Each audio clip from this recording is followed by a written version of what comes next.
ಯಾವುದೇ ಕಾರಣಕ್ಕೂ ಸಿಂಧೂ ನದಿಯ ನೀರನ್ನು ಬಿಡಲ್ಲ ಭಾರತ ಘೋಷಣೆ ಮಾಡಿದ್ದು ಪಾಕಿಸ್ತಾನ ನಾಯಕರು ದೊಡ್ಡ ರೀತಿಯಲ್ಲಿ ಮಾತಾಡಿದ್ರು. ಬಹಳ ಅಚ್ಚರಿ ಅನಿಸುತ್ತೆ. ಅದರಲ್ಲೂ ಕೆಲ ನಾಯಕರು ಒಳ್ಳೆ ಈ ಹಿಂದೂಸ್ತಾನಿ ಗಾಯಕರ ಥರ ರಾಗ ಎಳೆದು ಮಾತಾಡಿದ್ರು. ಭುಟ್ಟೋ ಮಗನೂ ಕೂಡ ಸೇರ್ಕೊಂಡಂಗೆ. ಈಗ ಪಾಕ್ ಜಲಸಂಪನ್ಮೂಲ ಕಾರ್ಯದರ್ಶಿ ಮುರ್ತಾಜಾ ಪತ್ರ ಬರೆದಿದ್ದಾರೆ, ದಯವಿಟ್ಟು ನೀರು ಬಿಡಿ. ಆದರೆ ಕೇಂದ್ರ ಪಾಕಿಸ್ತಾನದ ಮನವಿಗೆ ಪ್ರತಿಕ್ರಿಯೆ ಕೊಟ್ಟಿಲ್ಲ. ಬಿಡಬಾರ್ದು ನೀರನ್ನು. ನೀರು ರಕ್ತ ಒಟ್ಟೊಟ್ಟಿಗೆ ಹರಿಲಿಕ್ಕೆ ಸಾಧ್ಯ ಇಲ್ಲ.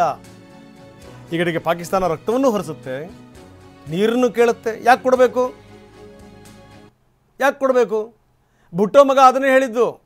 ಏನಾದರೂ ನೀವು ಸಿಂಧೂ ನದಿಯ ನೀರನ್ನು ಬಿಡಲಿಲ್ಲ ಅಂತಂತಂದರೆ ಸಿಂಧೂ ನದಿನಲ್ಲಿ ಪಾನಿ ನೈ ಖೂನ್ ಬೆಹೇಗ. ಇಂಥವೆಲ್ಲ ಘೋಷಣೆಗಳನ್ನು ಕೇಳಿ ಸಾಕಾಗಿ ಹೋಗ್ಬಿಟ್ಟಿದೆ.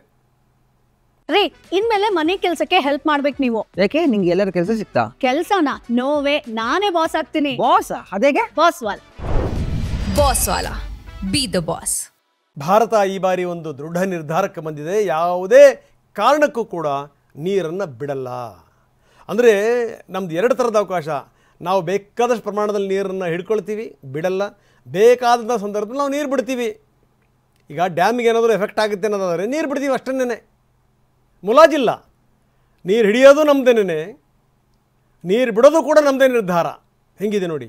ಒಂದು ಕಡೆಗೇನು ಅಂದರೆ ಬರದಿಂದ ಸಾಯಬೇಕು, ಇಲ್ಲ ಅಂತಂದರೆ ಇನ್ನೊಂದು ಕಡೆಗೇನು ಅಂದರೆ ಪ್ರವಾಹದಿಂದ ನೆಗೆದು ಬಿದ್ದು ಹೋಗಬೇಕು. ಇಲ್ಲಿಗೆ ಬಂದಿದೆ ಭಾರತದ ಸ್ಥಿತಿ. ಬೇಕಿತ್ತು ಈ ಮನಸ್ಥಿತಿ. ಸುಮ್ಮನೆ ಏನು ಗೊತ್ತಾ, ಎಲ್ಲದಕ್ಕೂ ಅಯ್ಯೋ ಒಂದು ಸ್ಥಿತಿಗತಿಗಳು ಹೆಂಗಾಗಿದೆ ನೋಡಿ ನಮ್ಮದು. ನೋಡೋಣ. ಈಗ ಸಿಂಧೂ ನದಿಯ ನೀರನ್ನೇ ಬಿಡದನೇ, ನೀರೇ ಹೋಗದನೇ. ಅದು ಹೆಂಗೆ ಈ ಸಿಂಧೂ ಪ್ರಾಂತ್ಯದಲ್ಲಿ ಬೆಳೆಗಳು ಬೆಳೀತವೆ, ಪಂಜಾಬಿನ ಪ್ರಾಂತ್ಯದ ಜನಗಳು ಗೋಧಿ ಹೆಂಗೆ ಬೆಳೀತಾರೆ, ಎಷ್ಟರ ಮಟ್ಟಿಗೆ ಕೊಬ್ಬಿದಾರಲ್ಲ ಅವ್ರ ಕೊಬ್ಬು ಸ್ವಲ್ಪ ಕಡಿಮೆ ಆಗಬೇಕಲ್ಲ. ಹೀಗಾಗಿ ನೀರು ಬಿಡಲ್ಲ.